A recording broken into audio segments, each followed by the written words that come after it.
ইলিশ মাছের শুটকি দিব। প্রথমে মাছগুলো কেটে নিয়েছি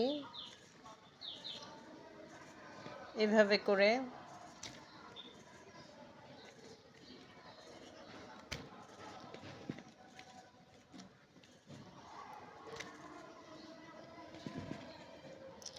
এখন এর সাথে ভালো করে হলুদের গুঁড়া মিশাবো।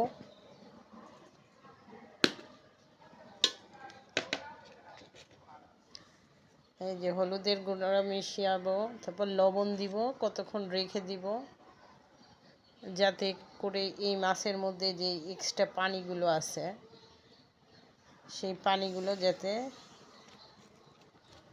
বার হয়ে যায়।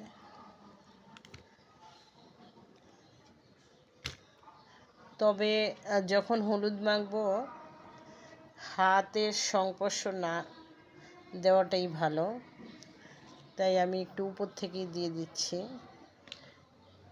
এরপরে লবণ দিব,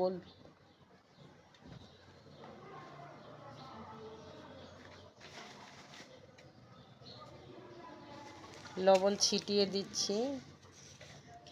এখন এই মাছগুলো থেকে এক্সট্রা যে পানি এগুলো বের হয়ে যাবে। যখন শুকনো শুকনো হবে তখন মাটির পাত্রে রেখে দেব, সেটা অবশ্যই দেখাবো।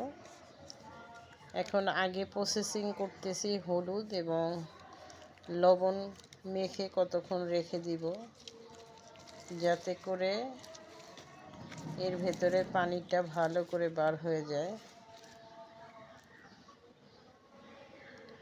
এই হচ্ছে ইলিশ শুটকির করার সহজ উপায়।